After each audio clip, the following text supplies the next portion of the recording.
Hare Rama, Hare Rama, Rama Rama, Hare Hare.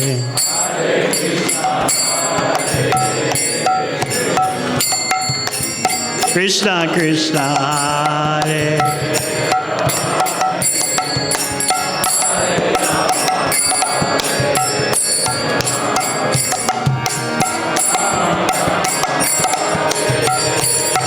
Hare Krishna, Hare Krishna, Krishna Krishna, Hare Hare, Hare Rama, Hare Rama, Rama Rama, Hare Hare.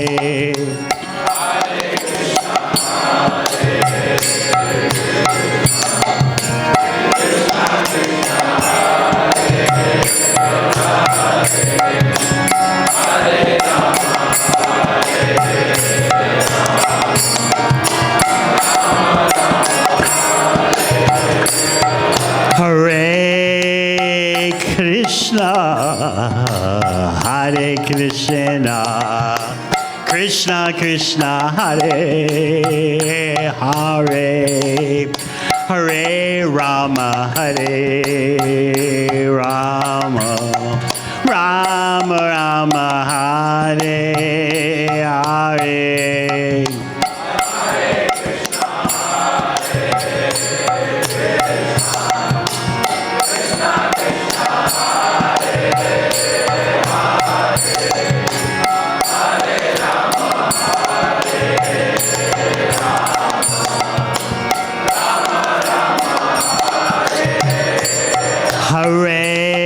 Hare Krishna, Hare Krishna, Krishna Krishna, Hare Hare, Hare Rama, Hare Rama, Rama Rama, Hare Hare.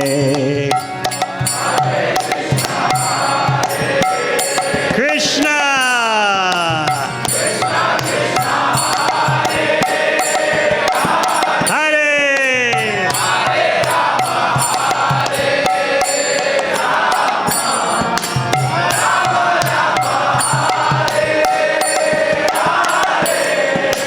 Hare Krishna, Hare Krishna, Krishna Krishna, Hare Hare, Hare Rama, Hare Rama, Rama Rama, Hare Hare.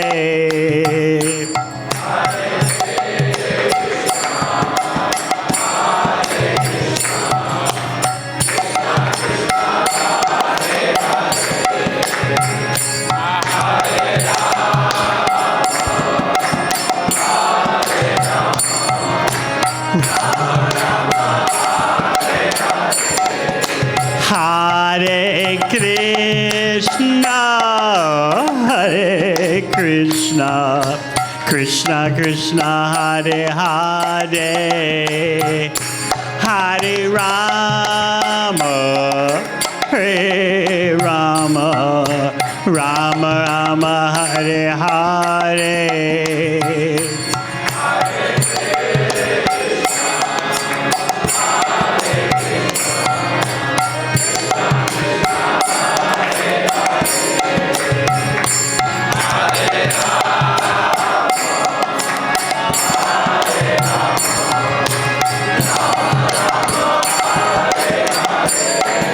Hare Krishna, Hare Krishna, Krishna Krishna, Hare Hare, Hare Rama, Hare Rama, Rama Rama, Hare Hare.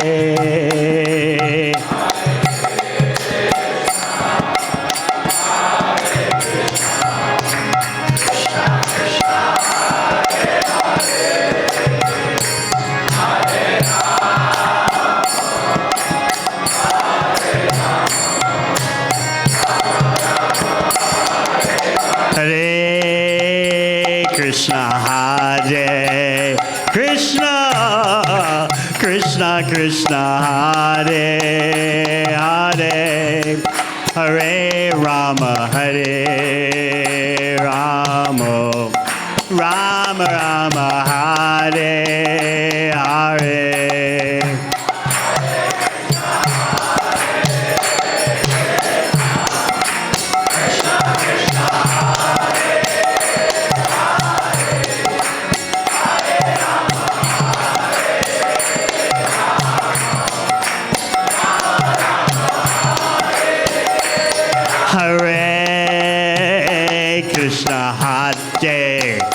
Krishna, Krishna, Krishna, Hare, Hare, Hare Rama, Hare Rama, Rama Rama, Hare Hare. Krishna.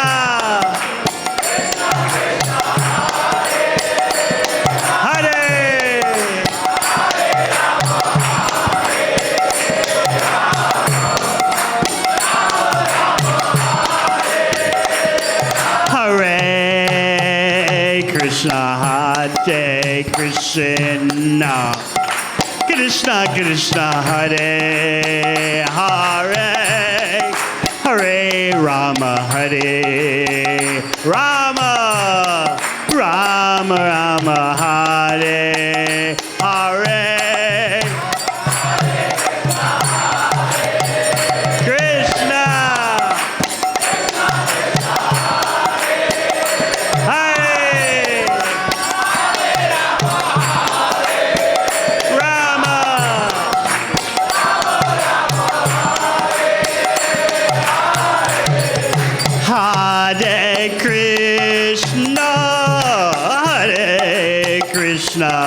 Krishna Krishna, Hare Hare, Hare Rama, Hare Rama, Rama Rama, Hare Hare.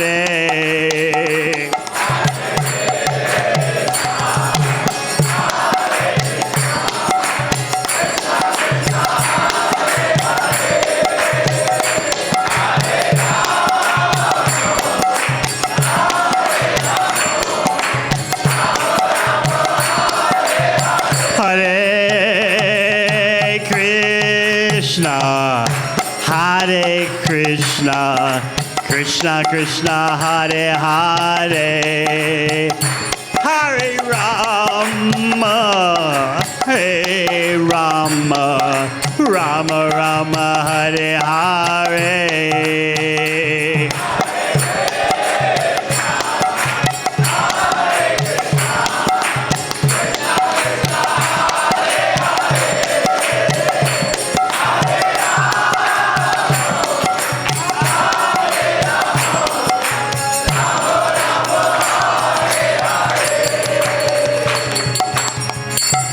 Very nice.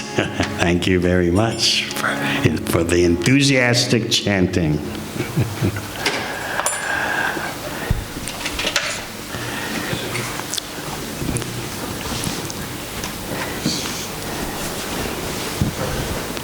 So we are now going to start our evening session. This morning, some very interesting points came up about peace, joy, happiness, fulfillment, and money. So what I'd like to know from you is, do you understand the various dimensions, the various aspects of success? Do you understand that? Or are you just blindly pursuing some mental mirage known as success? Success, where is it? I'm told it's there.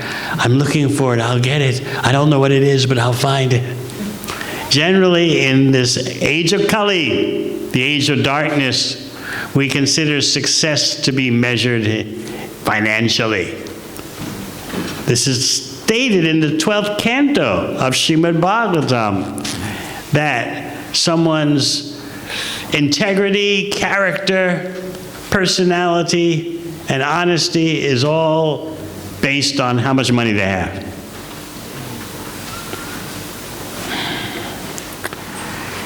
But surely you have a higher vision than that.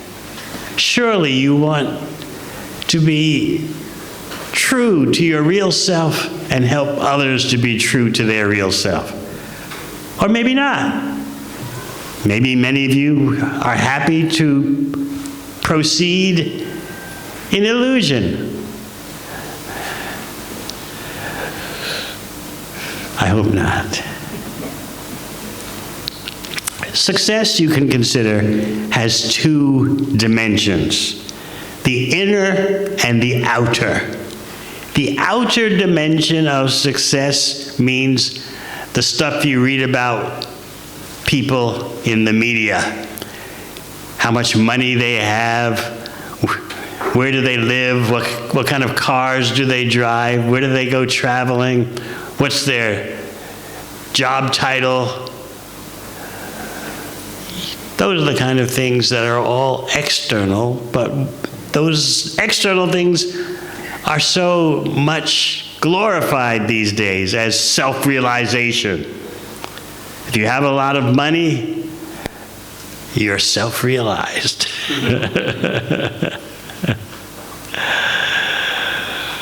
Hopefully, you want to go deeper than that.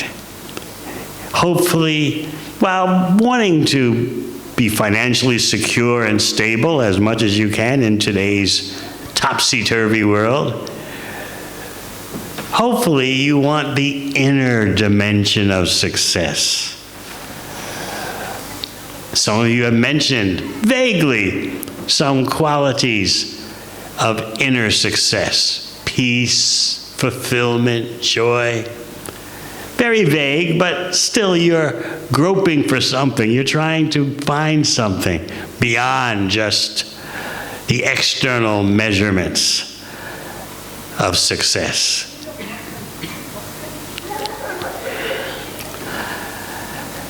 I'm sure no one here wants to be a failure. Everyone wants to be appreciated by your peers, by your family, that you've done something. And then, of course, you're thinking of your children. How many here have children now? Raise your hand. A few. So you want to look good in their eyes, and you want to make an inspiring example for your children. When you grow up, you'll be like me.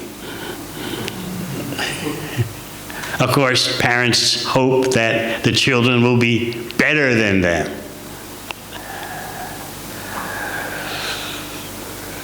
When you go deep into the internal box of success, when you open that up, you find things that are very undefined, very mysterious. Even though people want those things so badly, they don't know what they are. If I ask you, what is joy? What will you say?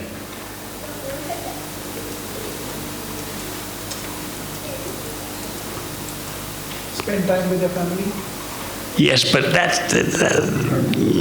that's an activity. But tell me about joy itself. And which part of the family are you talking about? Your grandparents? He doesn't. That's respect, right? But joy. How do you get joy from spending time with your family? Describe that joy. Like, oh, this is my family, my flesh and blood. What's the feeling? My people. Is that it? We can get joy in many things. But I want to know, what is that joy thing? What is it? Can someone help? Ladies must know what the joy is that everyone's talking about. More about feeling. Ah? It's a feeling where you without any particular reason. It's happy. It's a feeling you're happy about any particular reason. Well, describe that feeling. Where you can't stop smiling. When you can't stop smiling. And you don't know the reason for it. But you do stop smiling. That's what I'm trying to understand. What is this joy thing that you have in mind? So she says, when you just can't stop smiling. How long does that last? Before something happens that makes you angry. In fact, the same person that can make you smile, the next minute will make you angry. You ever think about that? What about peace?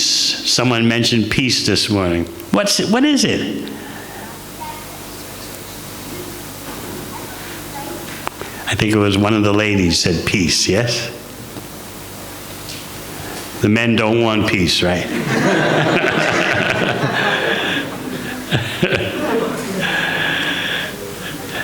The married men would like peace at home.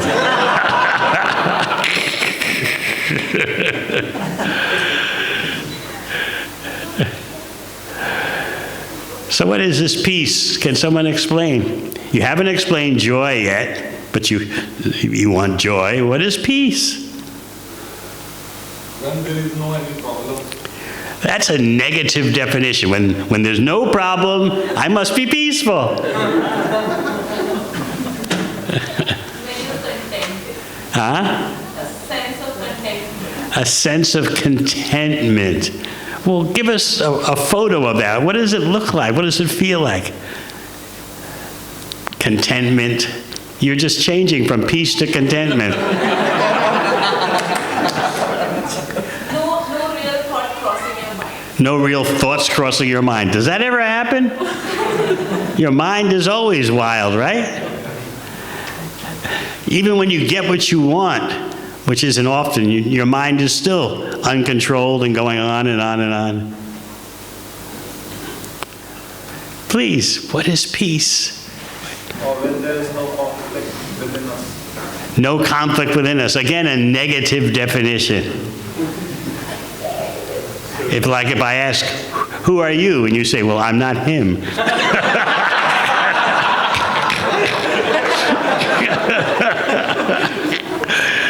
Can someone help us out here? So doing something what we like. Doing something that you like, then automatically you're peaceful? Sort of something. Not really. You know what social scientists say in their research? That when you're doing something that you like, sooner or later the feeling comes that this is going to end. So there's always anxiety mixed in. So how can you be peaceful? Often people say, when they're doing something or experiencing something or getting something that they like or want, they say, it's too good to be true. And they're right. It's not true, meaning it won't last. So whenever you talk about, or try to talk about peace, happiness, contentment, joy, remember, you're always dealing with time. Time ruins it all. As Krishna says in Bhagavad Gita, Kalosmi, I am time. Time is the energy of Krishna. So it's time that's ruining all your fun. That's why you're having a hard exercise trying to define what is joy, peace, contentment, all that. Because time spoils it. So you can only think in terms of short pieces of contentment, short pieces of joy, short pieces of peace, but you know what's going to happen. There's always going to be the interruption that stops the peace, the joy, the contentment, the happiness. We spoke earlier this morning about how A true human being recognizes the fault in material contentment, peace, joy, happiness. Even though you haven't given me a definition of those things, still you'll say, well, you know, Swami, you know what we mean. All right, assuming I know what you mean, still you have to deal with the problem of time.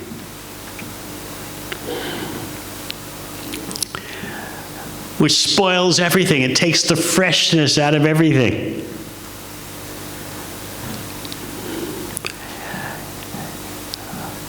When I'm speaking to Australian audiences, I often challenge them. I say, name your favorite pleasure. Don't tell me what it is. Can you do that 24/7 without becoming disgusted with it? What do you think? No, 24/7. Your favorite activity. Maybe it's scuba diving, maybe 24/7, nonstop. You can't do it. So that shows you something about material endeavor. You always have to take a break. You can be around your most favorite person, but you need a break, right? You can't stay around your most dearly beloved 24/7 without, I have to take the car to the garage, or the wife will say, I need to visit mother, or something. You need a break. And then the idea is, when you take your break and come back, things are fresher. So this shows you the fault in material fulfillment. Even when you get what you want, you can't stick with it without a break. There's a term for this, bhoga tyaga, enjoyment, renunciation. You can't stay in either continuously. You have to jump back and forth. Srila Prabhupada gives the example in the book Nectar of Devotion. As a business person, IT engineer, accountant, you work hard day after day, and then what? Time for a break. But you can't stay on a break forever. You start thinking about your job, about your work, right? And then you go back to work. And you work like a dog, and then, oh, I need a break. So this is your life, going back and forth. It's called bhoga tyaga. Enjoyment, detachment. Enjoyment, detachment. The flavor that you're trying to get doesn't endure. And please understand, you're trying for the flavor. How many of you understand that whatever you do, you're seeking to taste flavors? Why do you go to work?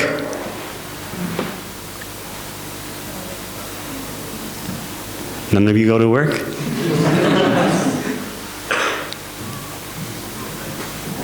Huh? Money.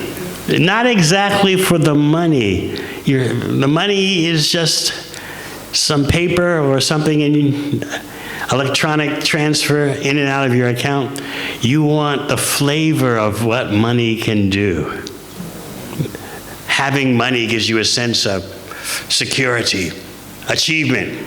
As we already said, in Kali Yuga, your self-worth is defined by your money. So you're wanting the flavor of social respectability, family appreciation. You can brag when you go back to India. I'm doing great in Melbourne. Yeah, you have to say that, otherwise people think, what is this? You went all the way to Australia? You've been there 5 years and you're not CEO yet? So you have to give them some excuse, right?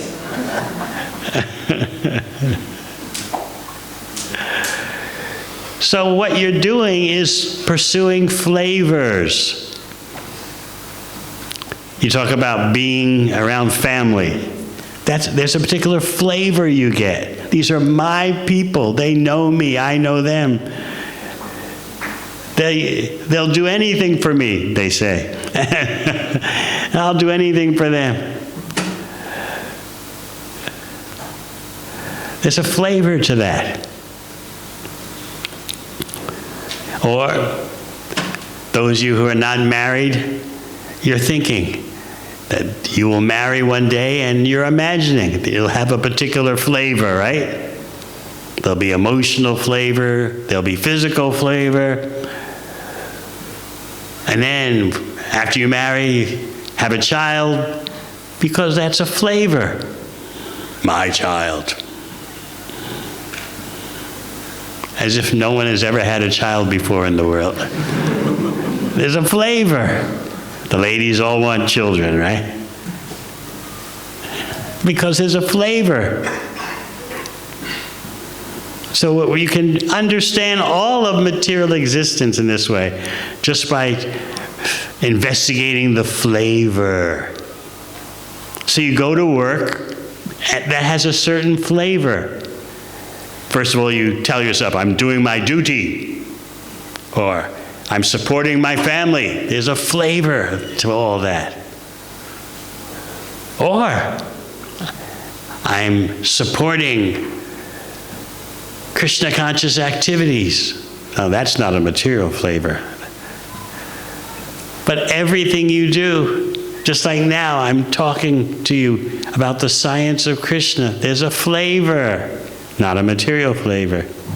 Even though I could be using material examples, they're all for pursuing a spiritual conclusion. So this is your business in the material world. The business you've opened up by having a material body in the material world is flavor hunting. So you can analyze your whole life in this way. But the problem with material flavors is that the flavors don't endure. And that's what makes you frustrated and angry. The flavors come and they go. Why won't they stay?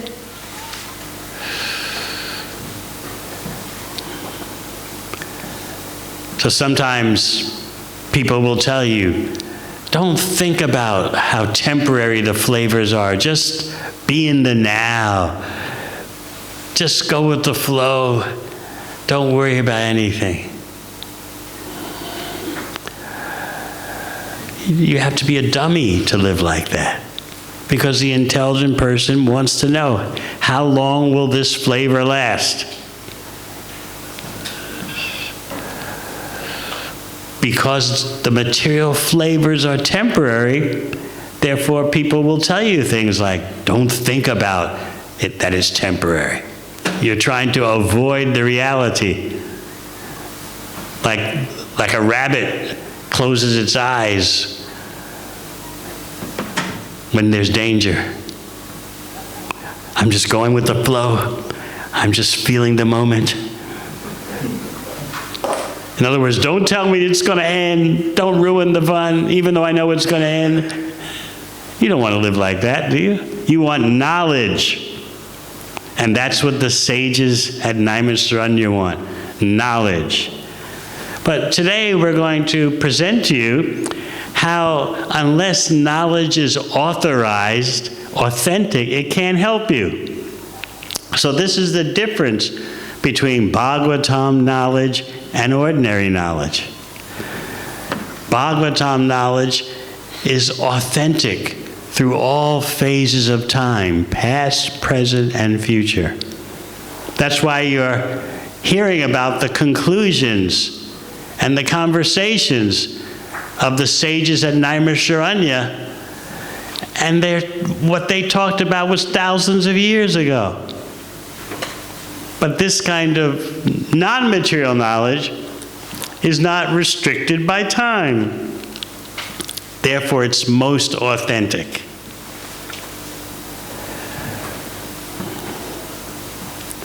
So let's look at more of the conversation. We're going to understand that the sages are eager, the sadhus are eager to hear from Sutta Goswami because they know he's authentic, he's authorized. Many of you have studied so many things at the university, IT, accounting, what else? All IT and accountants here? Huh? Nursing, psychology. Oh, we have students of psychology? What else? Finance. Cooking, painting, automotive. Okay. All necessary. All necessary for the PR.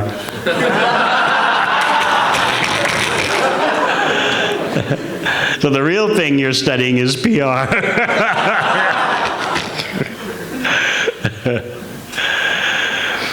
But you want something that is accredited. Something, you just don't go to anyone or any place and say, teach me finance or teach me cookery. No, it has to be an authorized place, right? Otherwise, what's the use? You're wasting your time, right? So you want to make sure the government recognizes this training, whether it's for panel beating or painting or IT. You want to make sure this is recognized, accredited, stamp of approval by the authorities. It's the same with spiritual knowledge. In fact, that the spiritual knowledge be authentic and authorized is more important than material knowledge having its temporary and very surface or superficial authorization. So let's see what the sages at Naimisaranya are talking about.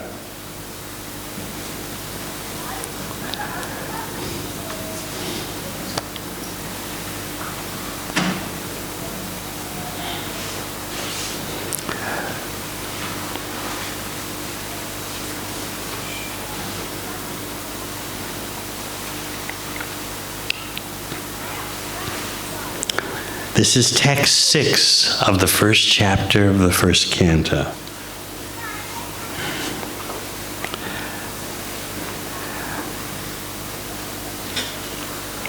Rishaya uchu Tvaya kalu puranani Setihasani chanaka Akyatanyapyaditani Dharma sastrani yanyuta. The sages said, respected Sutta Goswami, you are completely free from all vice. You are well versed in all the scriptures, famous for religious life, and in the Puranas and the histories as well. For you have gone through them under proper guidance and have also explained them. So they're saying that Sutta Goswami is not some kind of self-created wonder. No, he's authorized by authentic predecessors. And look at his character.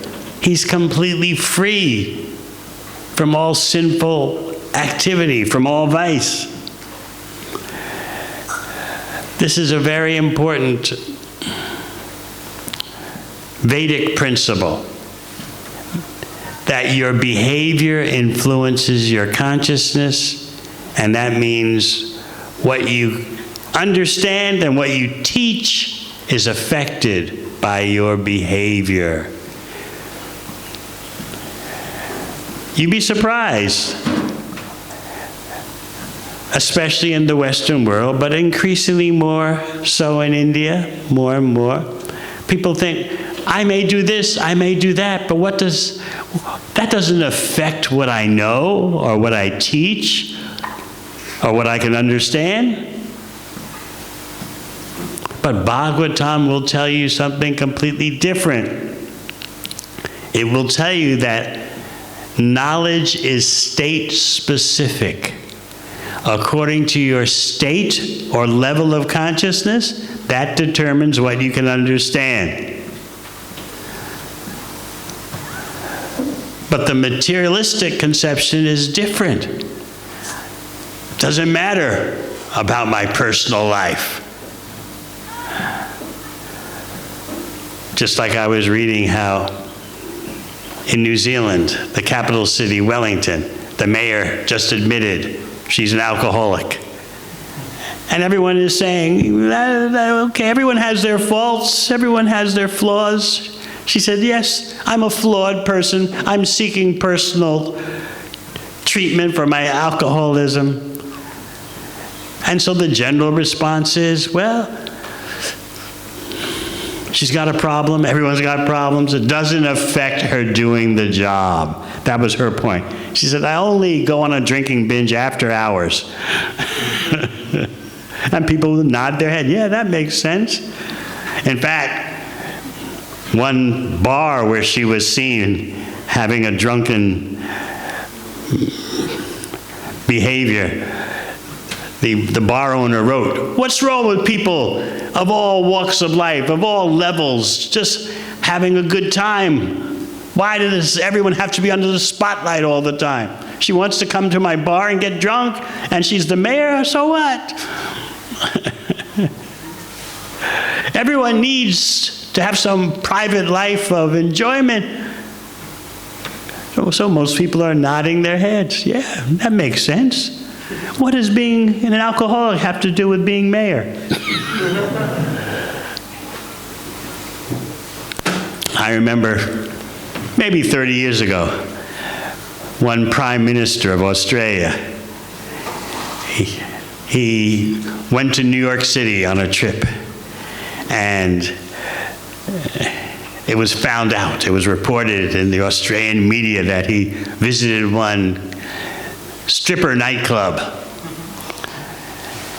And so they asked him about it. And what was his defense, which everyone appreciated and got him more support? He said, look, what do you want out of me? I'm no holy Joe. I'm just a regular guy like you all. Yeah, I got a bit tipsy that night. I drank a bit too much. Yeah, I told my wife I was acting like a goose. In other words, you all would do the same thing. But I did tell my wife later. So I'm a good guy, but I'm not holy. I'm not the Pope. What do you want out of me? People think, yeah, he's no holy Joe. Yeah, that's our prime minister. So this is the Western notion that your behavior has no effect on what you know. The Vedic version is completely different. Your behavior restricts what you can know or not know. Knowledge is state-specific. According to the level of your consciousness, you understand or not understand certain things. So this is why the sages at Naimisharanya are glorifying Sutta Goswami. In that glorification, they're presenting to him the facts. Look, we know this, and this about you. Therefore, we're listening to you. We're going to listen to you because you have these qualifications. That means the knowledge that you give will be significant and so beneficial for us. They're not saying to Sutta Goswami, you can act whatever way you like, we still listen to you. They don't say that. They say, respected Sutta Goswami, you are completely free from all vice. That means intoxication, gambling, meat eating, illicit sexual connections. You're free from all that. We know this. And also, you have a solid background in studying the Shastra. Not only have you studied the Shastra, but you've gone through them under guidance. And finally, you've explained what you've heard. So that means you've put into action in your personal life, and also you're distributing that knowledge to others. In other words, the best way to learn something thoroughly is to teach it. Maybe you've heard that saying before, and maybe you've experienced that yourself.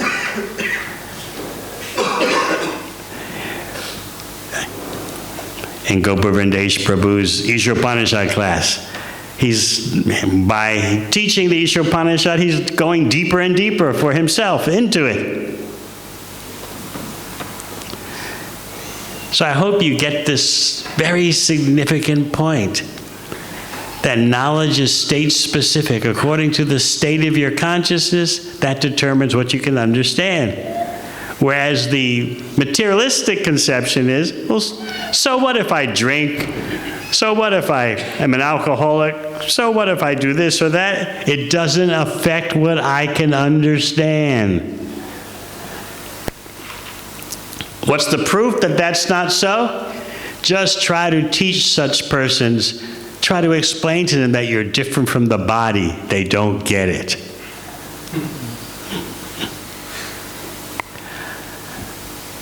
I was talking to one of my relatives who is high up in the world of urban education, responsible for so many students in their whole education from beginning to the end of secondary school. So I asked, where do you come from? And the person looked at me and said, where do I come from? I come from my mother and father. If that is the extent of your knowledge, you're no better than what? Right. So this is just an example to show you that your lifestyle affects what you can understand. Tomorrow morning we'll be talking about Krishna and the problems people have understanding Krishna. The main problem is their lifestyle, their personal behavior pollutes their consciousness. And so when they hear about Krishna, they think, oh, Krishna is just an ordinary person. Krishna is a myth. Krishna is a folk tale. Their sinful activities block their consciousness. So it's important what the sadhus at Naimisharanya are saying. They're not blind followers. Oh, Sutta Goswami, whatever you say, we accept. No, we accept what you say because you're qualified.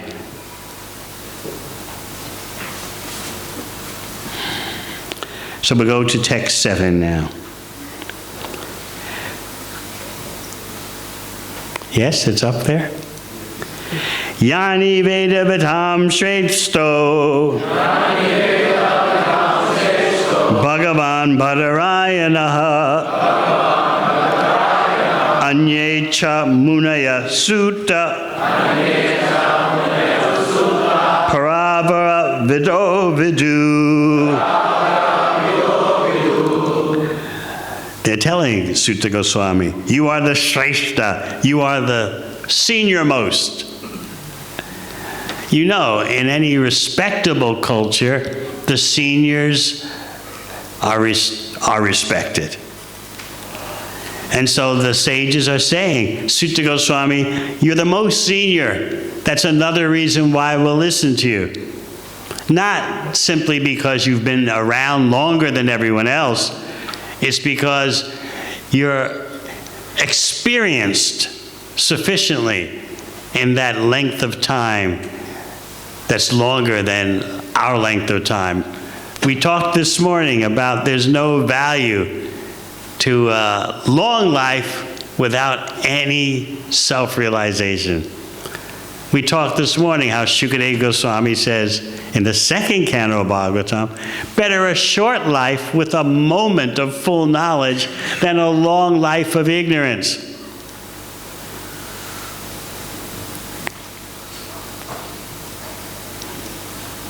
Parokshaya Vairina Iha Kim Pramatasya Bahubi. What's the value of a long life that's foolish? Better a short life that has a moment, just a moment of self-realization.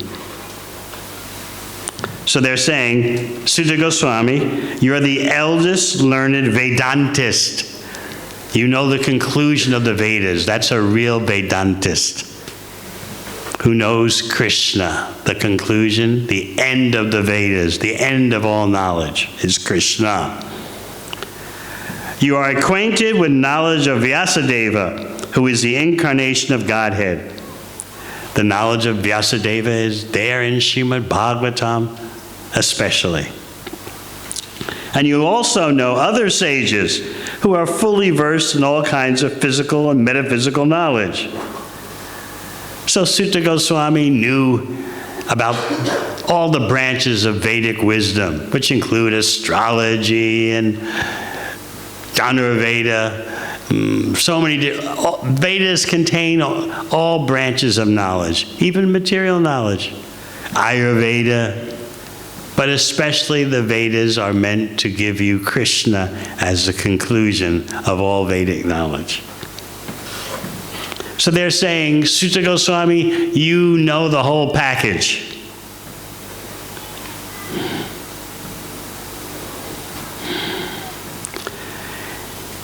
Next, they're going to glorify Sutta Goswami because of his personal connection to his preceptor. Text 8. Veta tvam somya tat sarvam tatvatas tadanugrahat bruyu snigdasya shishasya guravo guhyam apyuta. And furthermore, because you are submissive, your spiritual masters have endowed you with all the favors bestowed upon a gentle disciple. Therefore, you can tell us all that you have scientifically learned from them. So he's able to scientifically learn and teach because of his personal qualities. There's none of this do as I say, but not as I do. Because of Sutta Goswami's personal qualities, especially in relation to his guru, he's qualified to give authentic knowledge. You're submissive, they say. That doesn't mean he's a fool and just accepts anything. No, he's submissive to someone who's authorized. Just like whether you're learning IT, finance, cookery, or painting, you'll submit and listen if the person is authorized. And Sutta Goswami is pointing out what is the best authorization. Because you are submissive, your spiritual masters have blessed you with everything that a genuine, sincere disciple should have. Knowledge is state-specific. Because you've been authentic in your relationship with your guru, therefore we can listen to you, and we're asking you, tell us everything that your guru has scientifically given to you, because you have scientifically learned from them.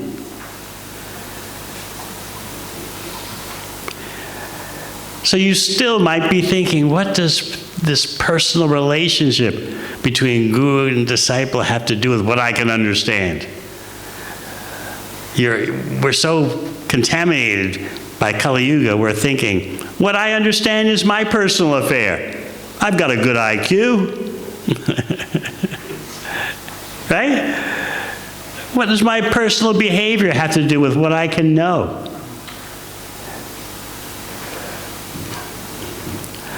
I can come to Australia, I can go to Sizzlers, I can go do some drinking.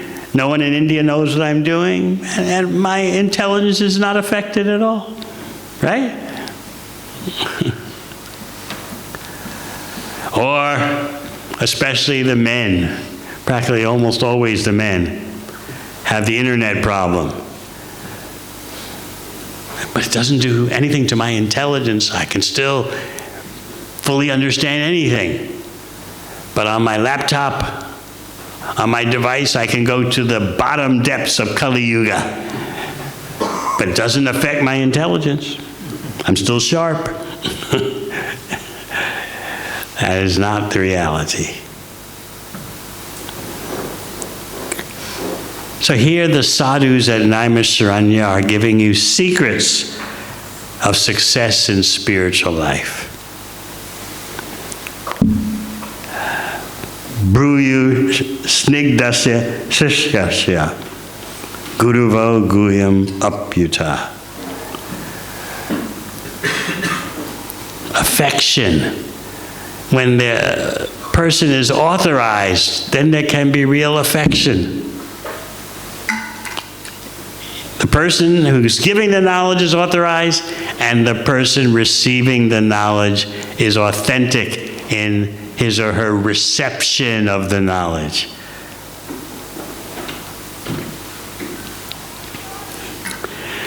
So more and more you're feeling the confidence that the sadhus of Naimisharanya have. We know we're listening to someone who's genuine. We've explained why. We're not blind followers. Many of you are afraid of being blind fathers. You don't want to accept something just because your grandmother says it. This Bhagavatam knowledge is scientifically presented because all the processes for transferring the knowledge authentically, they're all being followed. So therefore the sages at Naimisharanya they're sure we're hearing from the authentic person. And that's why we're eager. So you see how careful the bhakti science is. It's not whimsical. It's not foolish. It's not that someone comes along and says to you, I was taking care of my garden in the backyard behind my house, and suddenly full enlightenment came to me. And now I'm here before you to tell you, just go with the flow. Live without any goals. That'll be $100 for the workshop.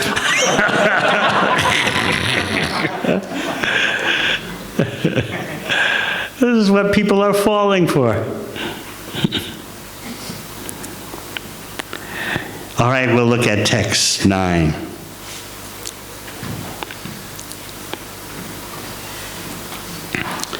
Tatra tantranjasayushman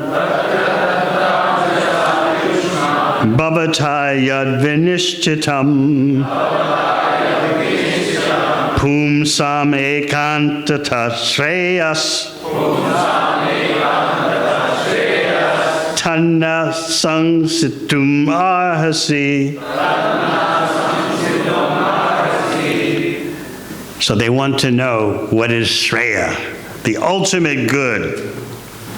They say, please, therefore, being blessed with many years, explain to us in an easily understandable way what you have ascertained to be the absolute and ultimate good for the people in general. Now note, they're saying you're blessed with many years, meaning you're older. We just heard that Sutta Goswami is the eldest, seniormost. But he hasn't wasted his time. Again, someone can be very old, but their life is a complete waste. They're searching for joy, contentment, peace, money. And they don't even know what those things are, or that those things come and go so quickly that they practically have no existence. This is a point that Krishna makes in chapter 2 of Bhagavad Gita. Something that has a beginning and end actually has no existence. When you look at what is eternal and compare to what has a beginning and end, then you realize anything that has a beginning and end is not real in the ultimate sense. Of course, even though Krishna's material energy is, its manifestations are temporary, they still are real. But they're coming and going, disappearing, appearing, disappearing, appearing. They're not what you should be focused upon. So in your quest for peace, joy, contentment, understand what the problem is. You're trying to grab something that is so temporary. You grab it, open your fist to see what you've got, and it's gone. How many of you have tried grabbing smoke before? Anyone? Next time you're somewhere where there's smoke, maybe you're cooking something, maybe a campfire or something, and just try to grab the smoke. There's some smoke. It's gone. That's what material life is all about. But then you try again. You keep trying, right? And all you get is a sore arm.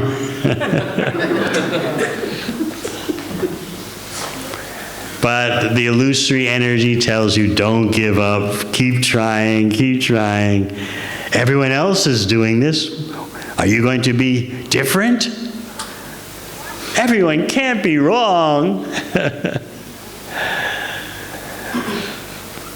When you don't have the proper knowledge, you're easily victimized by what everyone else is doing. Even though they're like sheep running to the edge of a cliff and jumping over. Still, everyone's doing that. Let me also do.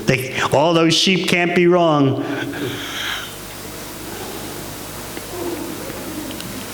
So they're asking Sutta Goswami, you've been blessed with many years. Your longevity, the length of your long life is not wasted. Therefore, you can explain to us in an easily understandable way what's the ultimate good for the people in general. Who here is concerned about the ultimate good? Everyone generally just wants what's good for the moment, right? Ultimate good? Oh, that sounds too deep. Sounds like no fun at all. Your friends call you up on Friday. Are you coming out with us for the weekend? And you say, no, I'll be searching for the ultimate good.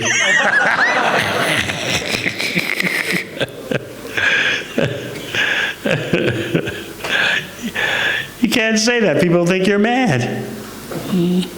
So that shows you how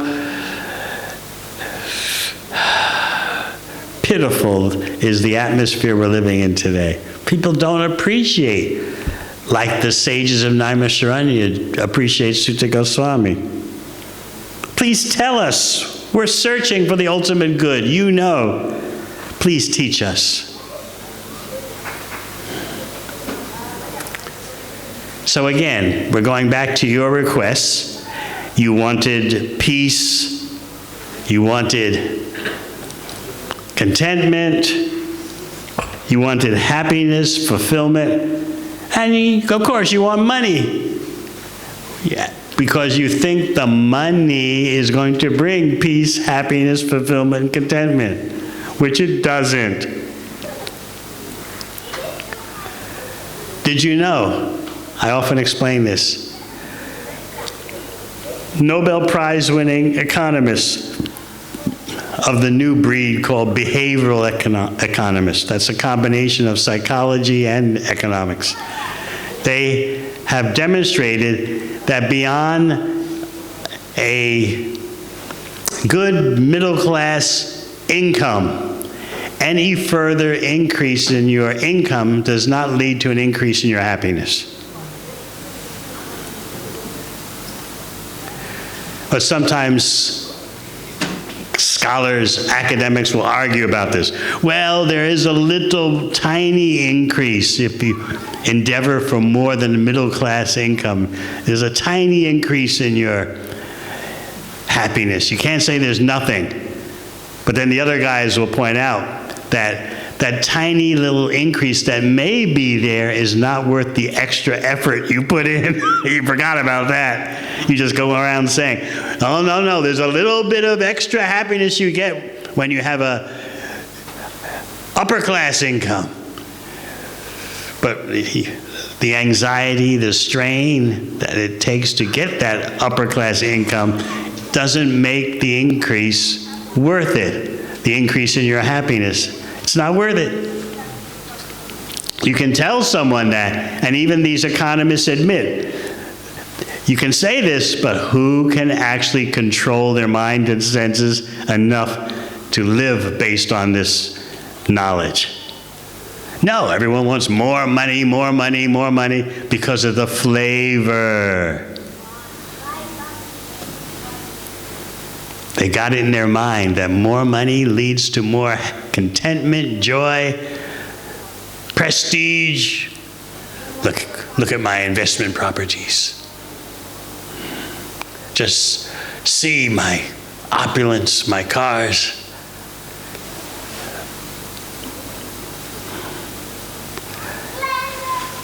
I've been told in Melbourne, there's throughout Australia, there's a sequence in your acquisitions. When you first come from overseas, you're first coming from Bharat, you don't have your own car. You're using the public transport. And then finally, you get the PR, you get your own car. It's a very economical model. Then you get married. And what's the first car you get when you're married? I've been told everyone gets a Toyota Camry.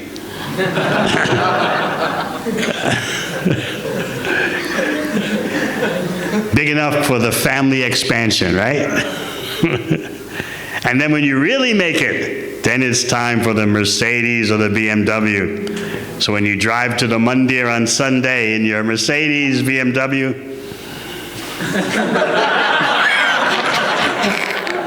everyone can see you've made it.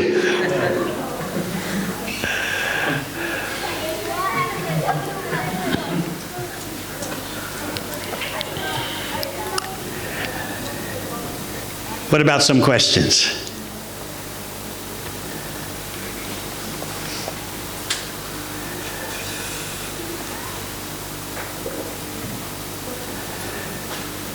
Where's the prize winner? You got your prize? You were first in queue, or you were humble? I was humble, I was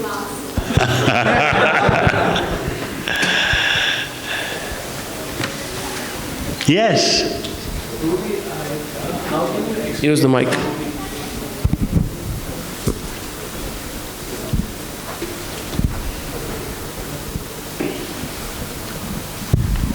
Hare Krishna, Dandavat Pranam Prabhuji. Prabhuji, how can you explain someone that I am not the body, I am the soul to a materialist in a simpler language so that they can understand? What is it about you that doesn't change, although the body and mind are always changing? Use Krishna's example in chapter 2 of Bhagavad Gita.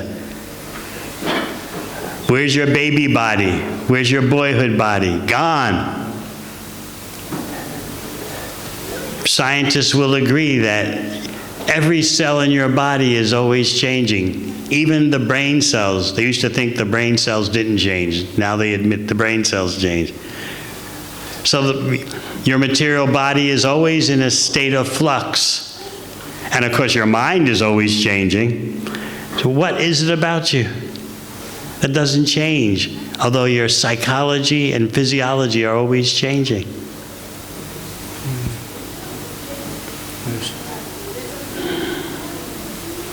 Thank you, Prabhu.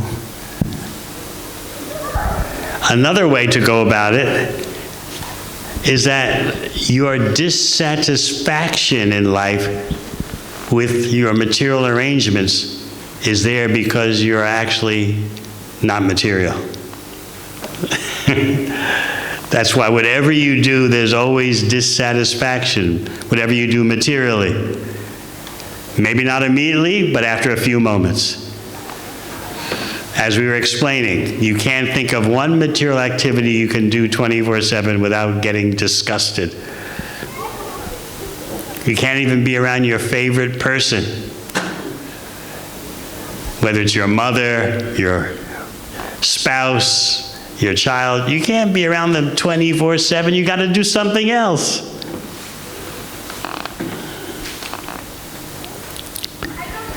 Change in material circumstances shows that we can't be satisfied materially because we're spirit soul.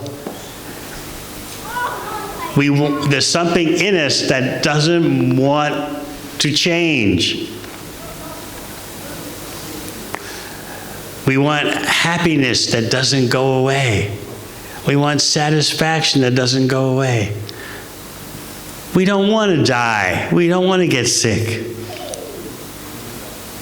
Sometimes people say, well, it's just part of life. But you're accepting that because you have no alternative. So you say, oh, it's just part of life. You've admitted defeat. So you repeat what Krishna says in chapter 2 of Bhagavad Gita. The body is always changing from childhood, boyhood, to adulthood, to old age, and then death. Why do you consider death the last change? As Krishna says, for one who has died, birth is certain, and for one who has taken birth, death is certain. It's a cycle. Just like you see the seasons go through their cyclic changes. Spring, summer, autumn, winter. You can still see those basic changes of the seasons, even though human beings have screwed up the environment. Still, the basic changes of the seasons are still there. Very good question. Anything else? Yes. Hare Krishna. Hare Krishna. Is it right that when our body is in this materialistic world, our soul is in this world, does the rules of materialistic world still apply to us or not? To the roots of?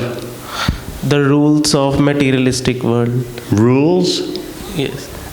Of materialistic world. Like what, for example? Like we have to earn money and we have to do What rule is that? Who told you that? This is what I mean. We've taken on so much baggage. So much has been downloaded into us. You are an economic unit for making money. That's your identity. Oh, yes, that's me.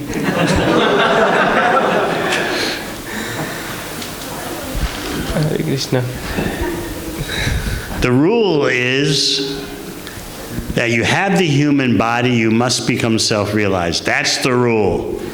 Violate that rule and you'll never be happy. You'll never be content. You'll never be joyful. Got that? Yes. Very good. Excellent question.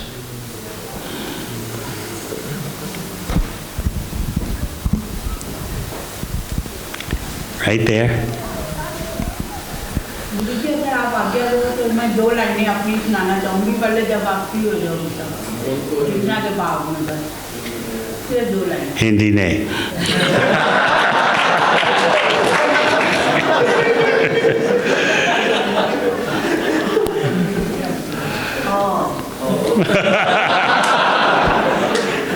never tell me why you are a Prakant Pandit, so Hindi is the most why you didn't buy Hindi, Gita is didn't buy, but why are you not speak Hindi? I'm speaking Sanskrit. It's much better.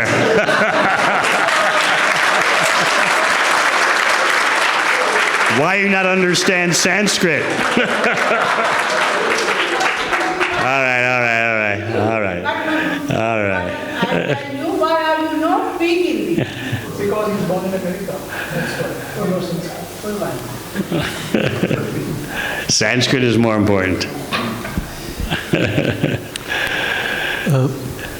Just a question. So In New York City, they didn't teach me Hindi. All right. Some people understand the Hindi. You listen. Listen. You understand English, yes? So you listen. Yes. so if like we have a soul and we body keeps on changing and the soul will enter into the new body after the rebirth. So if just a question. So if the population is rising and how come the number of souls will also increase with the population increase? Is it like A common question, but you're not taking into account that there's life all over the universe. Krishna says this in Bhagavad Gita.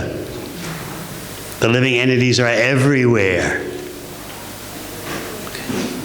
What does Krishna say at the start of the 4th chapter of Bhagavad Gita? He says, I spoke this knowledge of Bhagavad Gita previously, millions of years ago, to the chief executive of the sun planet.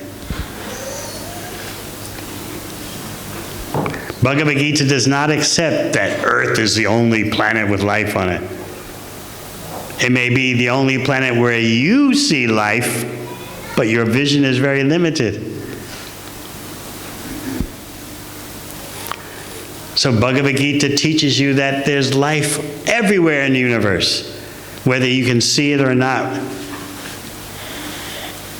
Have you seen Lord Brahma with his 4 heads? He's the smartest person in the universe. He lives on the highest planet in the universe, but you haven't seen him. But you can hear from him in Śrīmad Bhāgavatam. Hearing is better than seeing, because something can be right in front of your eyes, but you don't know what you're looking at until you hear.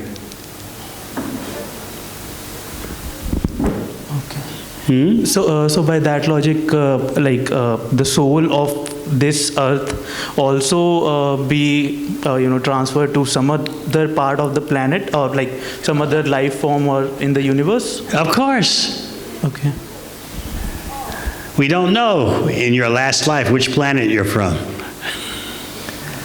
We don't know.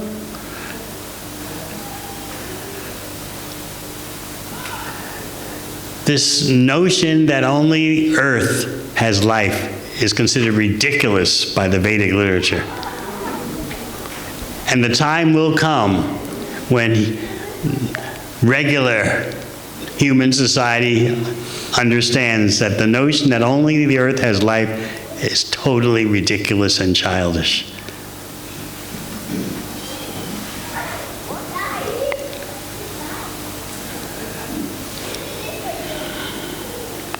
Anything else? The ladies are quiet this evening.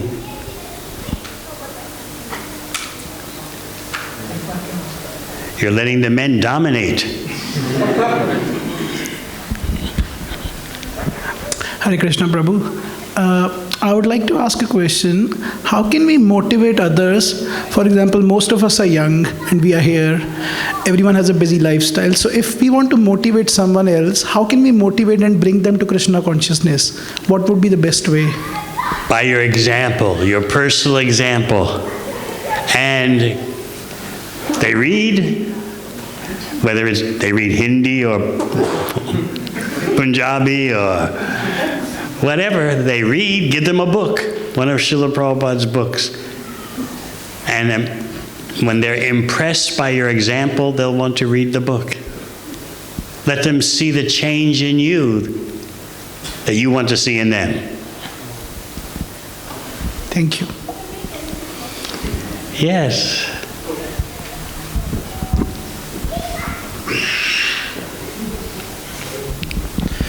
Hare Krishna, Prabhu. Prabhu, you mentioned that about specific knowledge being state specific. Thank you for remembering that. So one might have a perception that if one can memorize the Bhagavad Gita, what is the significance of having pure consciousness? Like, if one can memorize Bhagavad Gita, what is the point of like having pure consciousness while someone can memorize? So there are many Indologists, scholars who study India. They know Sanskrit, they can read Bhagavad Gita in Sanskrit, but they don't understand Krishna because they haven't done as the sages in Naimisharanya have done. Their consciousness is polluted, even though they know the language. They can't understand what the language is conveying because they haven't heard from a proper source. They'll look at Bhagavad Gita and say, oh, this is a mythological person named Krishna. But right in Bhagavad Gita, what does Krishna say? We'll talk about that tomorrow morning. They study Bhagavad Gita, they say, but still they don't accept Krishna as Supreme Personality of Godhead. So what kind of Bhagavad Gita have you read? It's like you have a bottle of honey. Here in Australia, you've gotten sometimes a bottle of honey. And what do? Instead of opening the lid and tasting the honey, you lick the outside, the bottle. I know what honey tastes like. So when you don't follow Krishna's instructions for receiving the knowledge of Bhagavad Gita, you're just licking the outside of the bottle of honey. Whereas if you follow Krishna's instructions in Bhagavad Gita, you'll open the lid, take off the lid on the bottle of honey, stick your tongue inside and taste honey.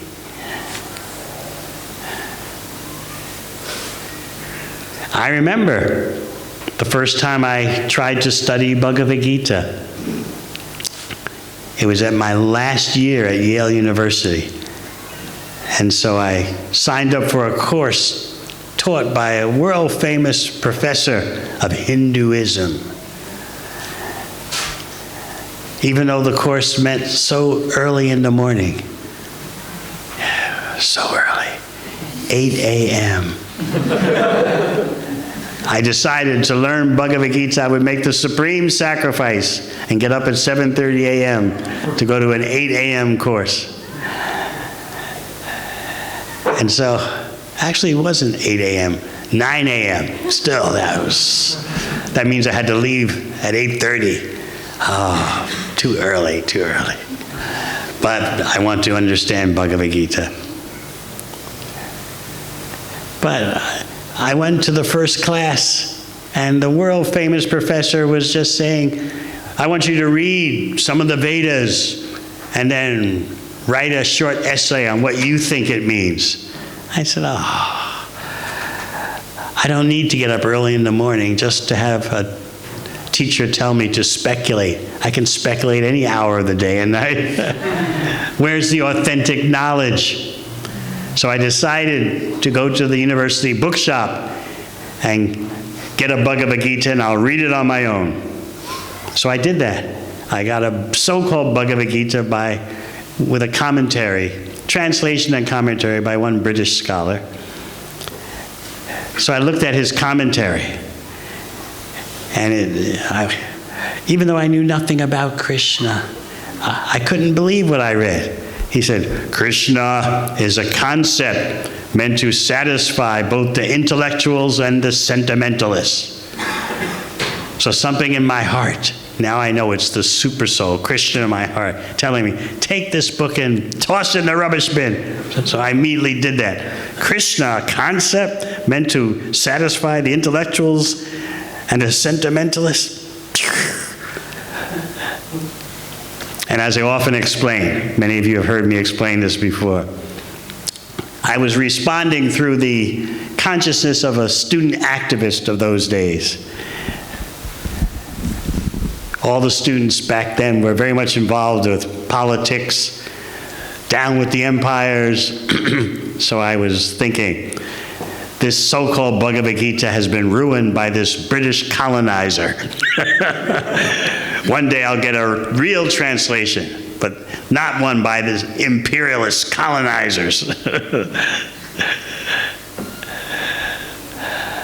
So he was a world-famous scholar, but he didn't accept what Krishna says about himself. It's right. The Sanskrit in Bhagavad Gita is so straightforward and simple and clear, but he couldn't accept it.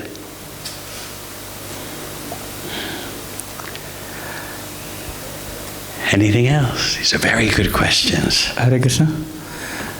There is an anonymous question written. Anonymous question. From Hare Krishna Maharaj, when they say, do your work and leave the results to Krishna, does that mean we should train our mind not to have any expectations? If so, then wanting to train the mind not to have expectations is expectation in itself, isn't it? We try to do our best in serving Krishna. We're not the ultimate controllers. I'm speaking to you the knowledge of Bhagavad Gita and Śrīmad Bhāgavatam. What you do with it, I can't control, but I'm trying to do my best. What can I expect?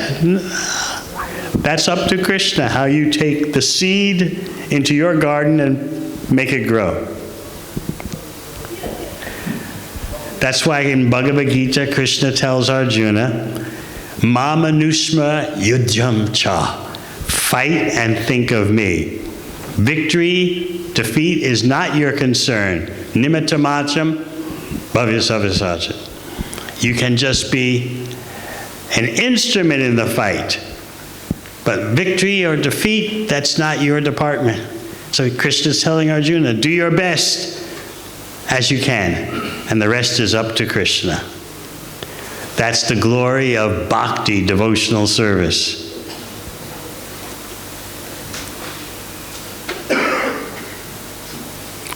Now, when Krishna says this, he's not referring to material activities in which we're trying to be the enjoyer of the results. Krishna is referring to activities meant for his pleasure. Then you can say it's up to Krishna. But material activities in which you want to be the enjoyer of the result, that's karma.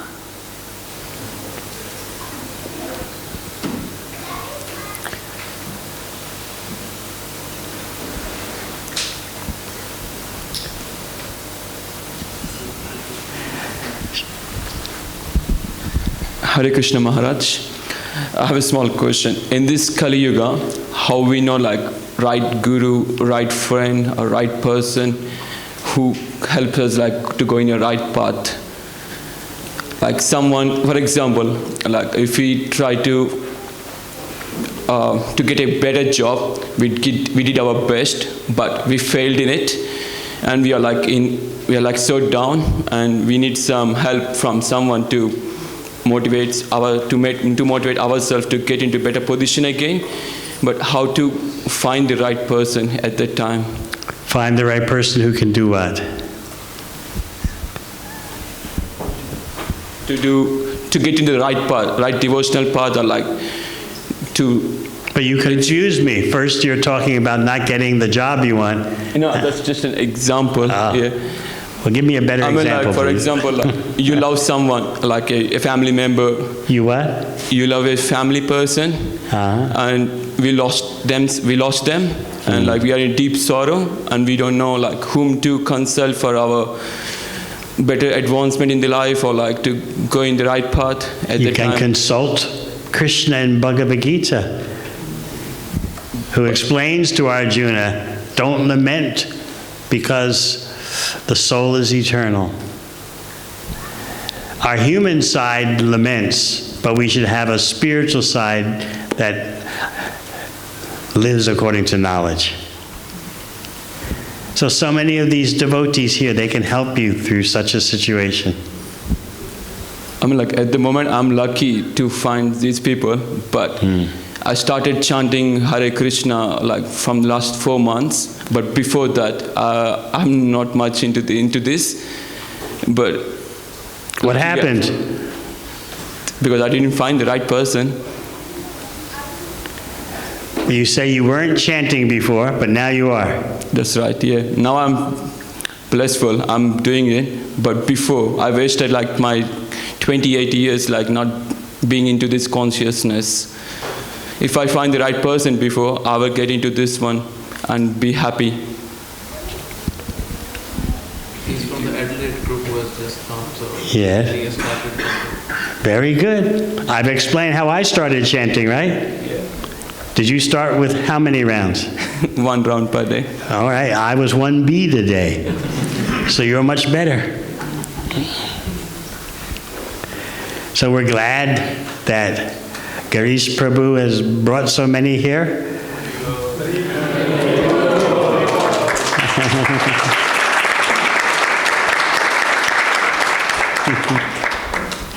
And we're glad you're part of that group. And you'll learn Bhagavad Gita as it is. Right, Garish Prabhu? And then you'll go to Śrīmad Bhāgavatam. So we're so happy you're here. And we're sure this weekend will be very beneficial for you. I'm getting so much benefit out of it just by hearing from you all. Sorry, I speak English. I do speak in Hindi and learn in English. Next time I visit here, I speak I don't speak Hindi or I speak English. All right, you go to New York then and speak like a New Yorker.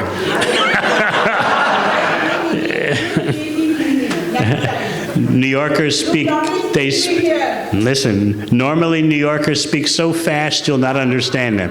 But I've been away from New York for many decades, so. All right.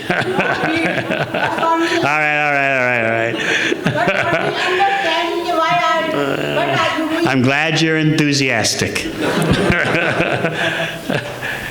Thank you, Mother. But I say this bhajan ko ki aap mein se hindi log hindi nahi samajhte wo haath par Hare Krishna. All right. Last question, and then we're getting near dinner time, aren't we? There's Gurudev, one anonymous question, one more. Anonymous question. How to stay strong in devotional practice even when it is challenged by our own dear ones? Your own family members. You have to be careful and tactful. Don't overdose them, and best not to get into an argument with them.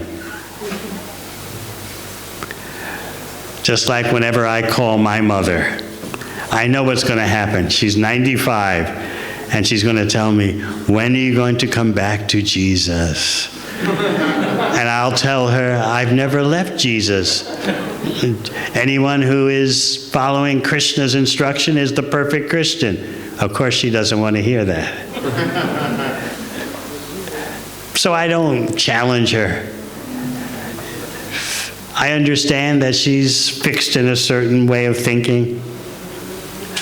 I'm glad that she's trying to be a devotee of Jesus. So I don't rock the boat, you know? So similarly, in dealing with family members, when they challenge you, what are you doing? Why this Krishna, Krishna? Don't fight them. Quietly do your thing. It's an opportunity to be humble. Especially parents, they have taken so much inconvenience to raise you, and now they have some fear. Oh, you're chanting Hare Krishna, oh no. You'll move, automatically you'll move into the Brahmacharya ashram. Understand their fears. Or you're chanting Hare Krishna, that means your studies will be reduced. Your employment opportunities will go down. You'll be just thinking about spiritual things. Right? They'll tell you, it's okay, go to temple on Janmashtami once a year. But this everyday bhakti is too much.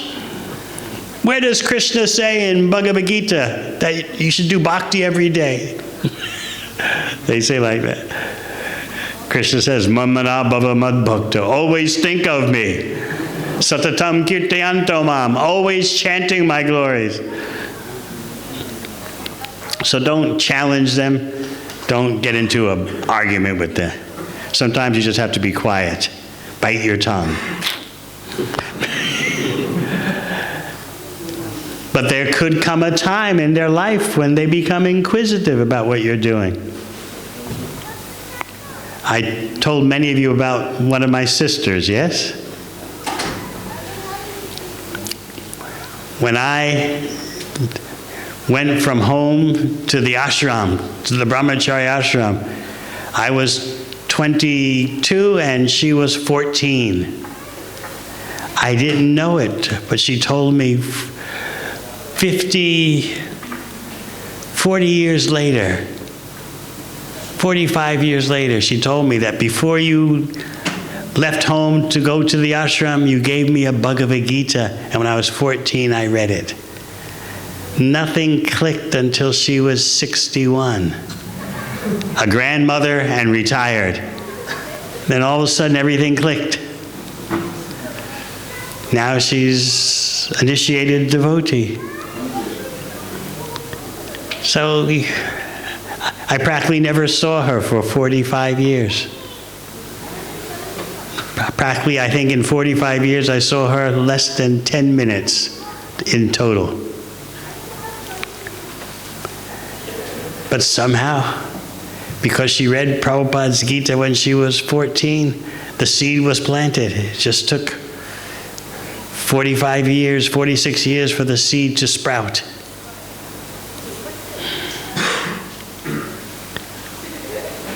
And then she tried to find, where is he? She tried to find me. Of course, I'm all over the world. And the other parts of the family wouldn't tell her, because, she's going to not be a Christian anymore. We can't tell her where he is. But she found me anyway.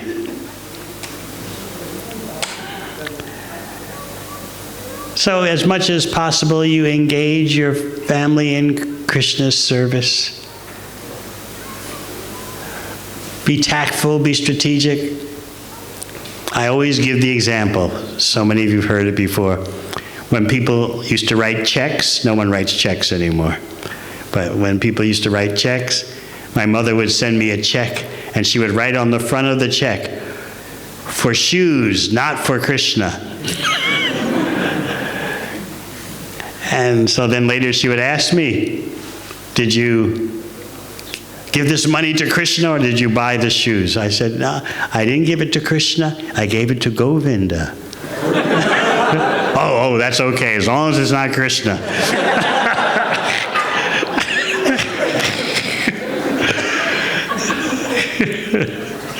So you have to be tactful. So I took the money that she gave me for shoes and I gave it to the deities for flowers. That way she gets eternal credit. She would not do that directly.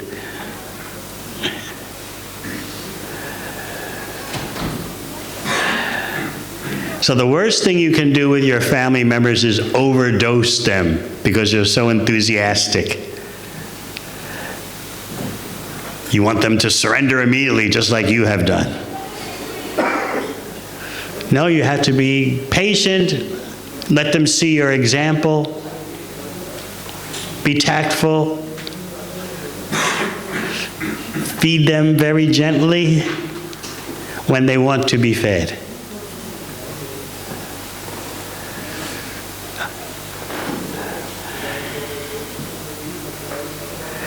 So it's been so nice talking with you all. And I look forward to speaking to you tomorrow about why Krishna is not a myth, why Krishna is for real, and who is Krishna. Thank you very much. Hare Krishna.